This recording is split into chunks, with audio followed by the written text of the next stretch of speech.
Hey guys, PIEGUYRULZ here, and it's been quite a while since I made my last video about Kamp Koral and my theory that Nickelodeon disrespected Steven Hillenburg and his legacy right after he had passed. In that previous video, I worked off the assumption that Steven Hillenburg would not have wanted the Kamp Koral spinoff and other spinoffs to come out. While this was an assumption, it was based off of quite a few pieces of circumstantial evidence, things that Steve had said in the past, the fact that the show did not have a spinoff for 20 years, and especially the fact that Paul Tibbitt came out and specifically said that Steve would not have wanted this. But a common argument against that is maybe he changed his mind. And a lot of people accused me and other people of putting words in a deceased man's mouth. So rather than look at all of the possible little pieces of evidence to suggest that Steve would have wanted this or wouldn't have wanted this, in this video I am going to focus on the timeline of events. Because if the idea for Kamp Koral as a spin-off and other spin-off projects being greenlit happened after Steven Hillenburg had already passed away, then it doesn't really matter whether he might have wanted this or might not have wanted this. The simple act of going through with these plans right after he passed away without having any idea as to whether he would have or wouldn't have wanted it is, in my opinion, disrespectful. So let's look at the timeline of events leading up to the idea of Kamp Koral. We have an interview from Brian Robbins saying that the idea for Kamp Koral happened after he went to a meeting for the season 12 or 13 pickup of SpongeBob and asked a bunch of questions. From there, he said that he put a room together, and out of that room came the idea for Kamp Koral and other SpongeBob spin-offs. The day of that meeting is very important, and it's not something I'm currently able to pin down to any specific day, but let's look at the rest of the timeline and try to come up with some possibilities as to when this meeting could have happened. Firstly, I would like to look at the possibility that Brian Robbins was talking about the season 12 pickup meeting for SpongeBob.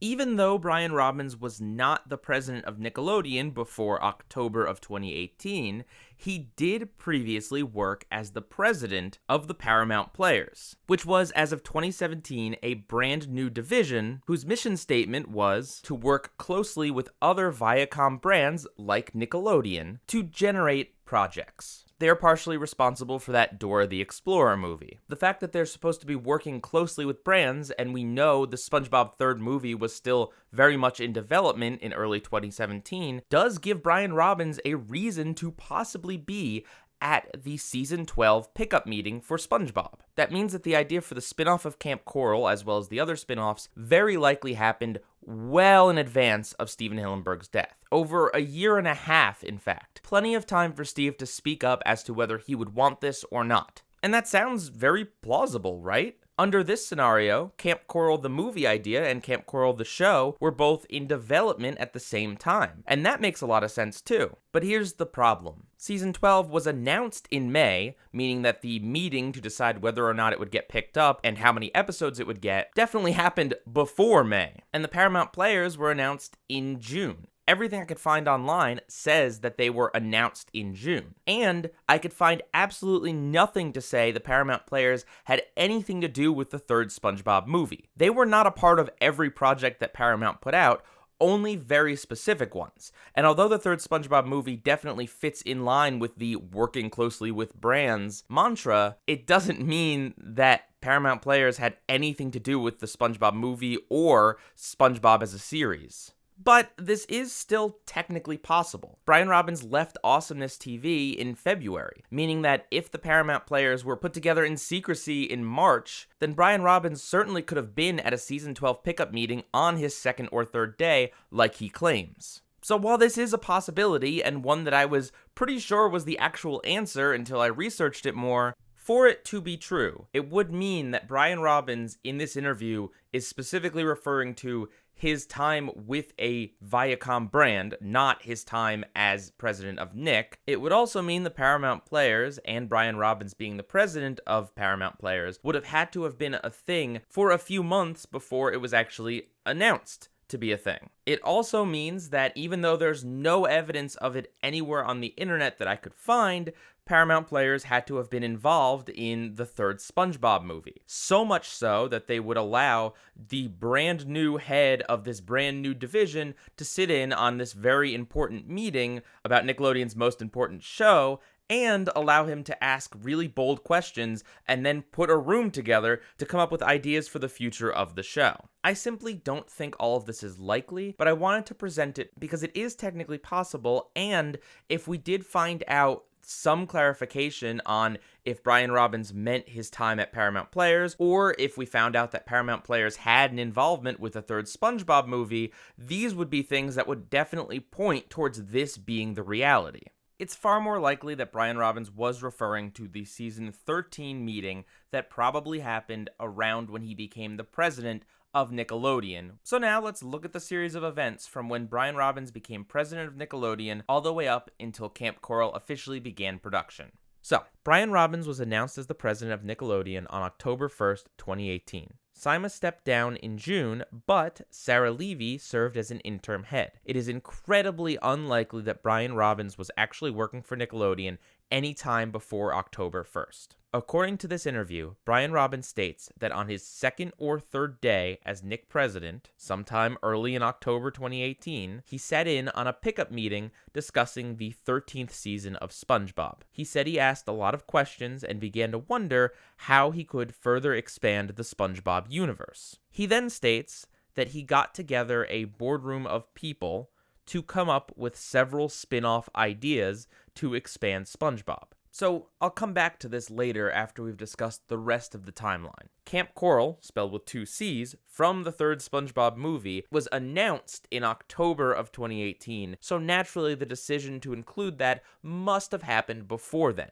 I don't know exactly when, as the movie underwent severe rewrites and restructuring, but I can tell you it was very likely sometime before October of 2018. However, I will say, just because Kamp Koral is a concept in the film doesn't mean Steven Hillenburg or anyone else would have approved or disapproved of it being its own show. It's a completely separate thing. Unfortunately, Steven Hillenburg passes away suddenly on November 26th, 2018. We don't know exactly what state Steve was in the last part of his life. However, from an August 2019 article, I have multiple testimonies from Paul Tibbitt, Mark Osborne, and Tom Kenny, who all worked on the show with Steve, saying that his communication and mobility became difficult before his death, so much so that he eventually stopped being able to show up at the office. On February 14th, 2019, it is announced in Nickelodeon's big upfront press release that plans are being made to make multiple SpongeBob spin-off shows. It doesn't actually announce any of what these shows are or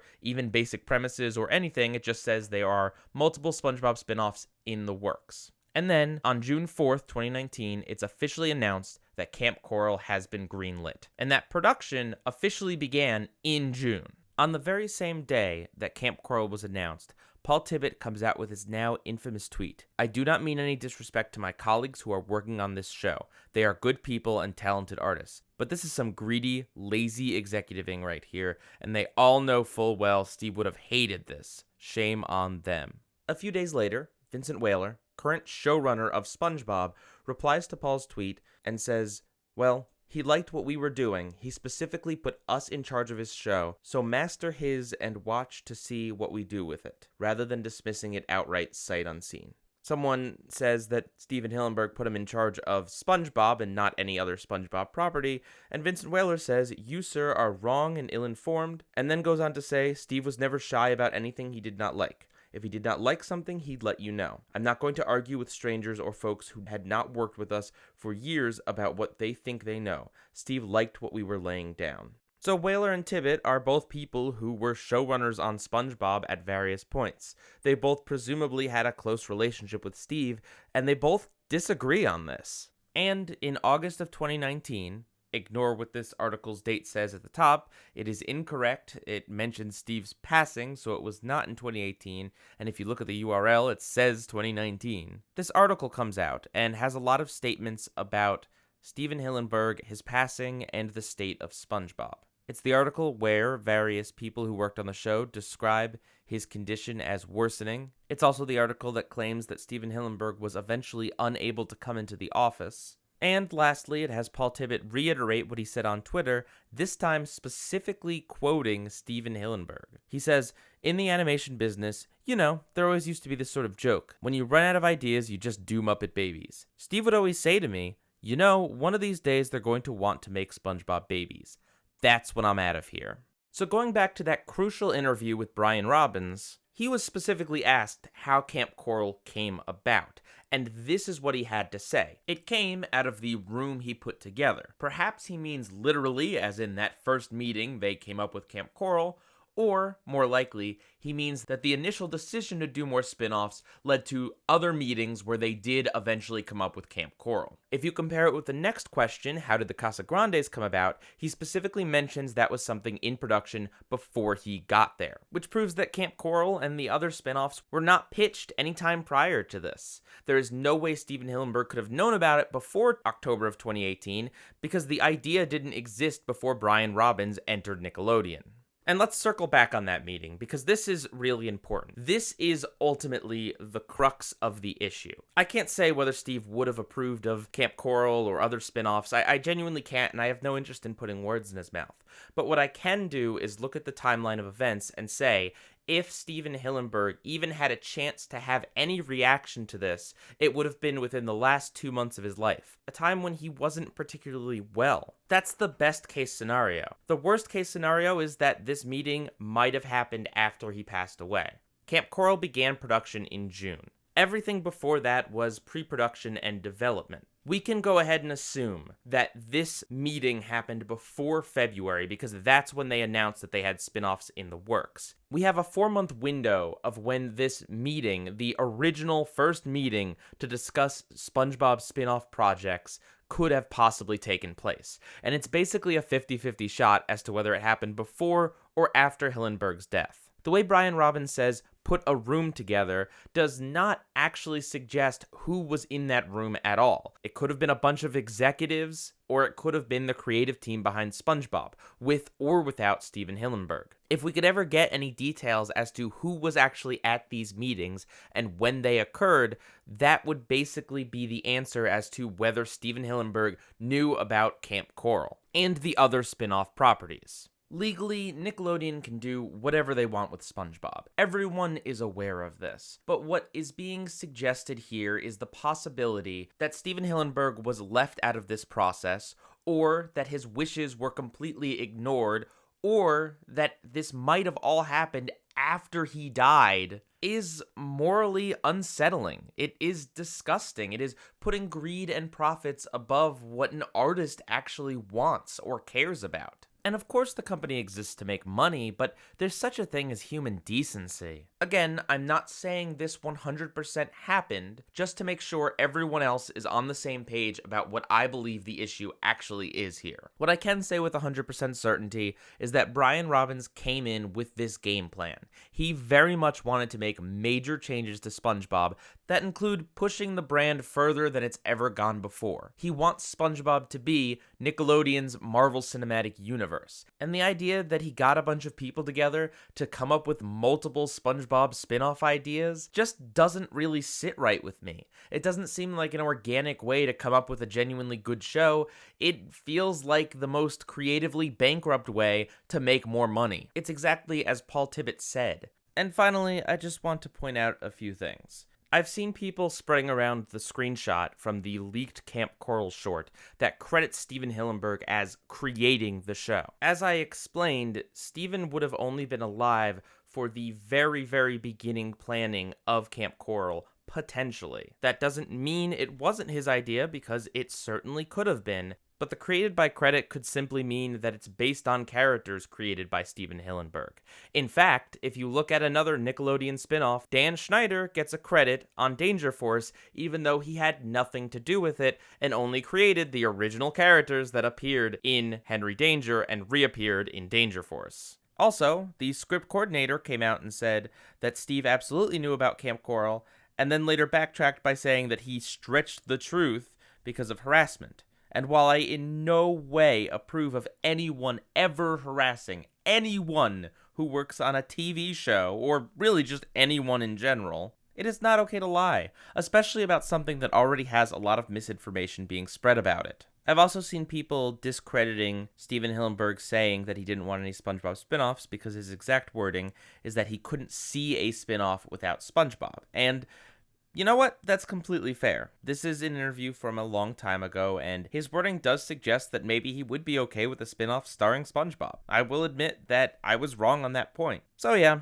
that's about all I have to say on the matter as of right now. This is not an open and shut case as much as I thought it was when I originally made that video. There is definitely room for multiple possibilities to be happening here in regards to Steven's involvement. I personally think there are some scenarios that are more likely than others, but of course that's based on how I feel about big corporations and Nickelodeon in particular, and how they treat their creators. If you come to a different conclusion, that's completely fair. As of right now, there is no hard piece of evidence that will 100% prove anything either way, but maybe once Kamp Koral actually comes out, we'll have some sort of definitive answer in some form. Thank you for being civil. PIEGUYRULZ, out.